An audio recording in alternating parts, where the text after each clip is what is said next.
What's good, YouTube? It's your boy, Blue Blood Sports TV, back at y'all with another one. So, tonight marks the night for the highly anticipated Undisputed Junior Middleweight rematch between two-time Junior Middleweight World Champion, who is currently the Unified Junior Middleweight World Champion superstar boxer, Jermell Charlo, who is 34 wins, 1 loss, 1 draw, 18 wins by way of knockout. He is 31 years of age, 5'11.5" with a 73.5-inch arm reach. He's taking on undefeated WBO Junior Middleweight World Champion, Argentinian star boxer, Brian Castano. Brian Castano is 32 years of age. He is 17 wins, no losses, 2 draws, 12 wins by way of knockout, 5'7.5" with a 67.5-inch arm reach.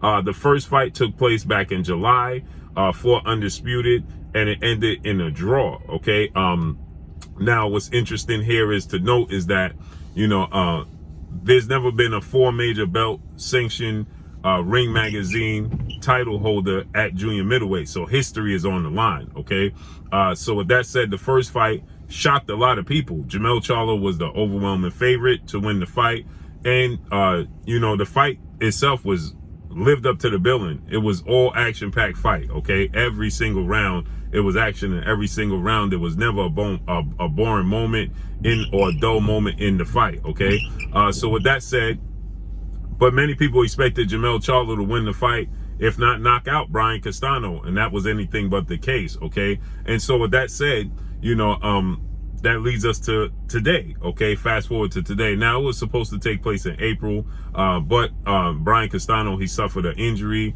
and the fight had to be postponed and pushed back, and so here we are today. So here I want to give you my final breakdown and my final thoughts and what I think is going to take place in this fight. I actually believe that Jermell Charlo in the fight, he was surprised by the hand speed, by the aggression, by the skill set of Brian Castano. Okay, we know Brian Castano is a very aggressive. He has to work very hard to get on the inside because he fights at a semi-big weight class, 154, but he's 5'7.5" with a 67-inch arm reach. Okay, so you look at, to give you an example and a comparison, you look at 3-division world champion, undefeated superstar boxer Gervonta Tank Davis, who fights at 130, 135, and 140. Particularly, he fights at 135 and 130. Okay, he's 5'5" with a 67-inch arm reach. Brian Castano is 5'7", so he's 2 inches taller than Gervonta Tank Davis, and they have the same arm reach. Okay, and he's fighting at 154 pounds. Okay, so he's fighting much bigger guys with that frame, so he has to work hard. I believe that Jermell Charlo was surprised by the craftiness for him to work on the inside. Again, we already know that Brian Castano is very aggressive. We already know that Brian Castano has respectable power, and he throws awkward punches. Argentinian fighters tend to have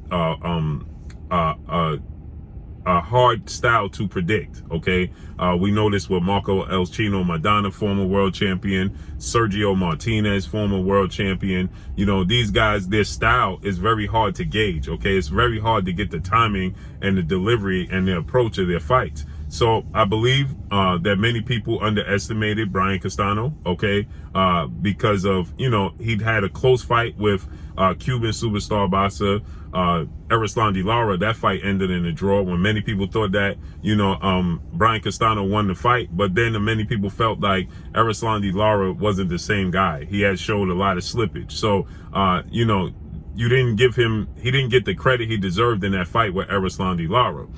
So I believe the craftiness to work his way on the inside, the way he angles and delivers his punches. Jermell Charlo never made an adjustment to the overhand right, and the left hook. Brian Castano landed that punch way too much.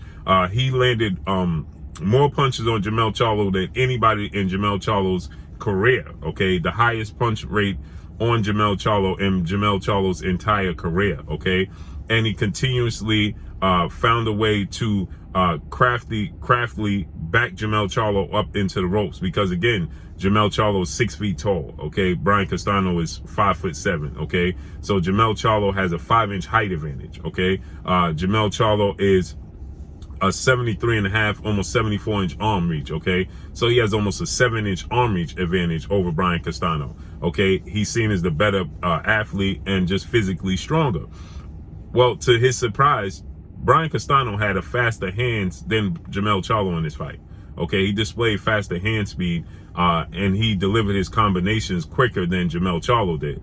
But what Jermell Charlo has over Brian Castano is the timing. Okay, he's a better pure boxer than Brian Castano. Okay, he has a better jab. He outlanded. There was a time where Brian Castano, going into, I believe, the 10th round, had only landed a total of average of 2 jabs a round, okay, because he's extremely small, okay. He is at such a height and arm reach disadvantage. It's not shocking, you know, but you would think that he would use the jab more to find his way on the inside.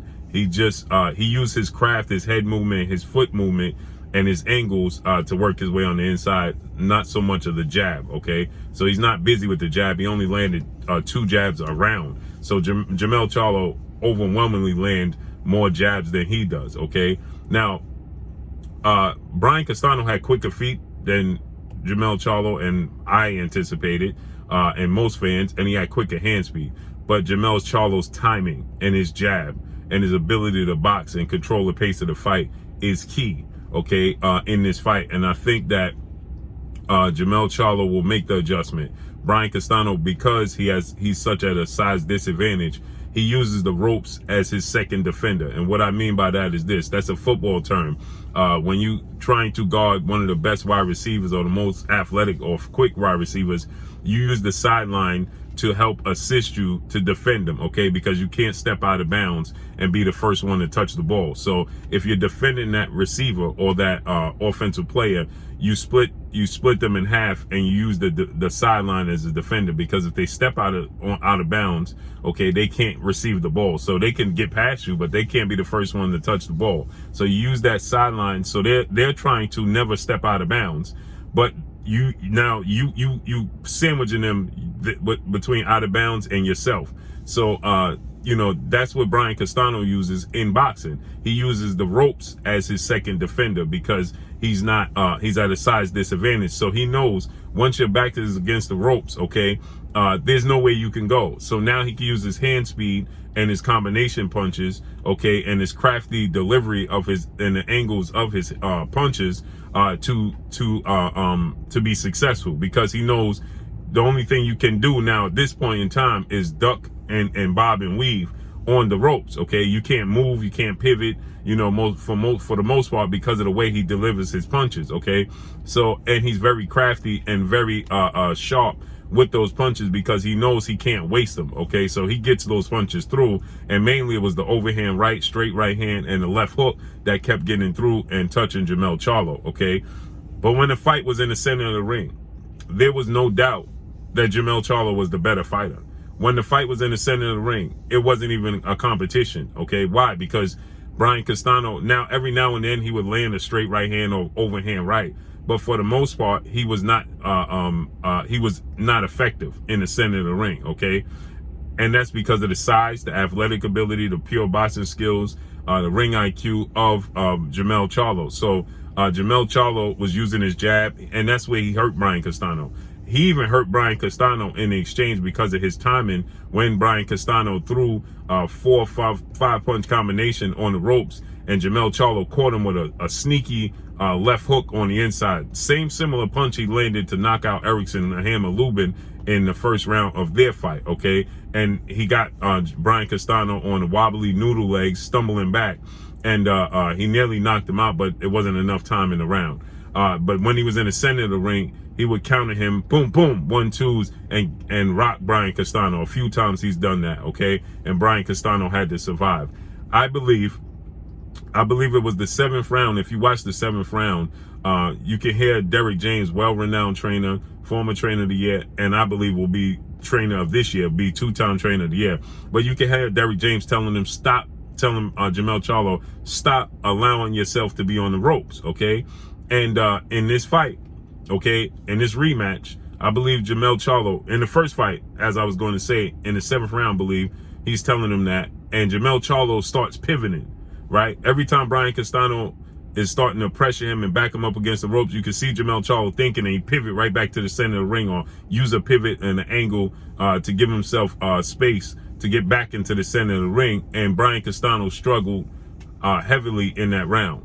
And I believe that Jermell Charlo went back to the drawing board, reviewed it, watched the fight, did his homework, and said, listen, the only time he had success was when I gave myself up and allowed myself to be backed up against the ropes, and allow him to use the ropes as a second defender in the ring. Okay. And I believe Jermell Charlo won't allow that to happen. I think he'll control the real estate in this fight. I believe he'll control the pace of this fight. He'll use his jab, but he'll be more aggressive with his jab. He was tentative with the jab because he wasn't confident or understanding the angles and the timing and the delivery of Brian Castano's punches. He was active with it, but he wasn't throwing it with much conviction. I believe in this fight, he's going to throw it way more conviction. I think he's going to throw it to the solar plex of Brian Castano and counter and come back up top.